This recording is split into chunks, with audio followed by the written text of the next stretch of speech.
You are too skinny. Not only are you too skinny, but you have no shape. You are too fat. And not only are you too fat, but you talk too much. Do you remember being a little child, minding your business, being as happy as you can be, and someone comes along and has the audacity, the gall to tell you what you're too much of or too little of? What did you do with that? How did you deal with it? Did you conform or did you stand your ground, happy as you can be? I know I always talk about I endeavor. I laugh because I say it so much. I endeavor to snatch my dreams back and live it. And I never really defined what that meant for me. And I never really defined how I got here, why I have an online presence. I have an online presence because of my journey to self-acceptance. I made a decision to snatch back my dreams and live it when I made the decision to just start over and to live a life based on not lying to myself.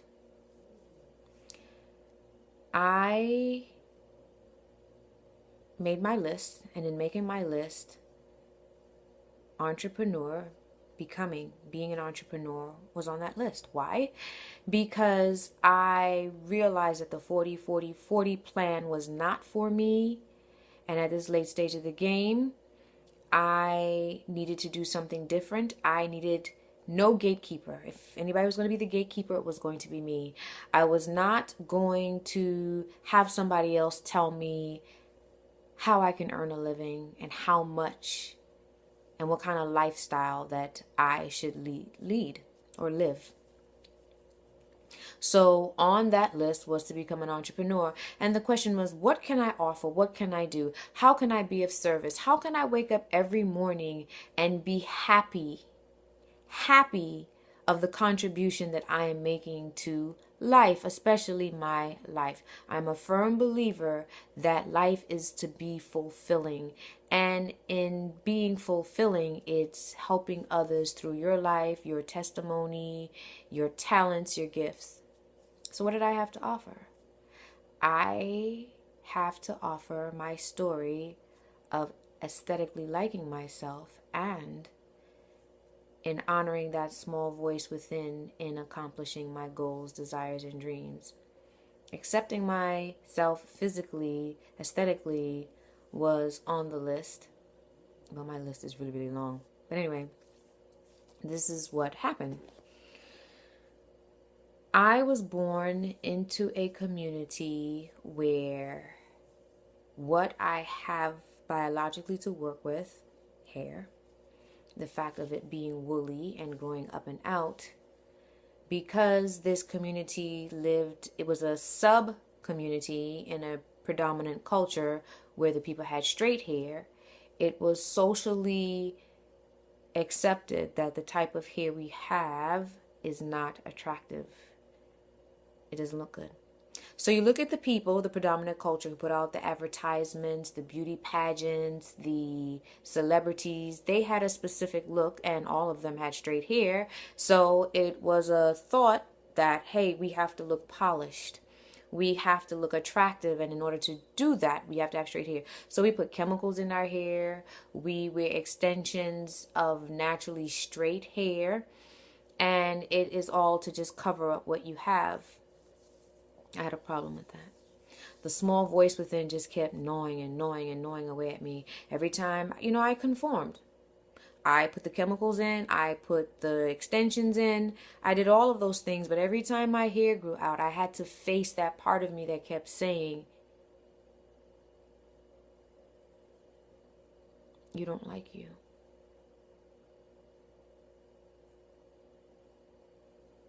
Fanny, do you know what you're saying to yourself every time you put these chemicals in your hair? and you put these extensions in your hair, you are saying that not only the building blocks that you were given to express yourself is not good, you are saying that you don't like you. And that is the ultimate self-betrayal. And then you wonder why people don't accept you for who you are, or people are lying to you, or people are not treating you nice. It's because you wasn't treating yourself nice. You wasn't treating yourself good. What do you expect? You are setting the tone of how you are to be treated energetically.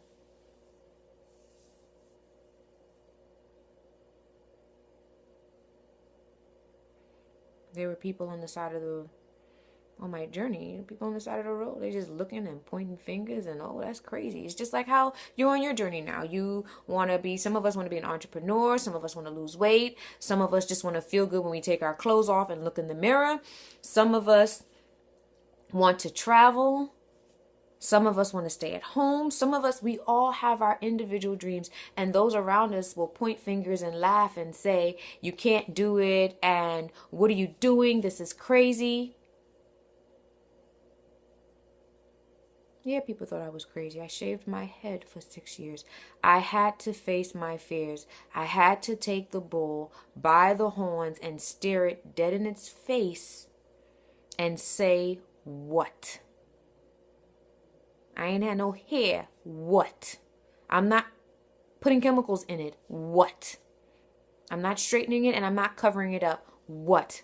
By society standards, I should be a very unattractive woman because I have no hair. And, there was colorism and stuff like that. Oh, you're dark, so, you could never be beautiful. And I learned to like me. It's just like now, I took it as growing pains, growing investment. It's just like how you are investing in yourself, in the mindset, in the skill set of what you have to do on your dream journey. It's an investment. All right. So I shaved my hair for 6 years, and then I decided when it grew out that it was time. I had no desire for chemical straightening, and I had no desire for extensions, and I was happy. I just wanted to wear my own hair. I just wanted to look in the mirror, and I wanted to trust my beauty, and I wanted to own it. So after that, I decided to get dreadlocks. I have micro dreadlocks. It's under the name of Sister Locks. And it is a whole bunch of tiny little dreadlocks where they twist your hair up on itself. My hair naturally wants to snarl and coil and kink up. So I found something that endorsed that. It embraced it.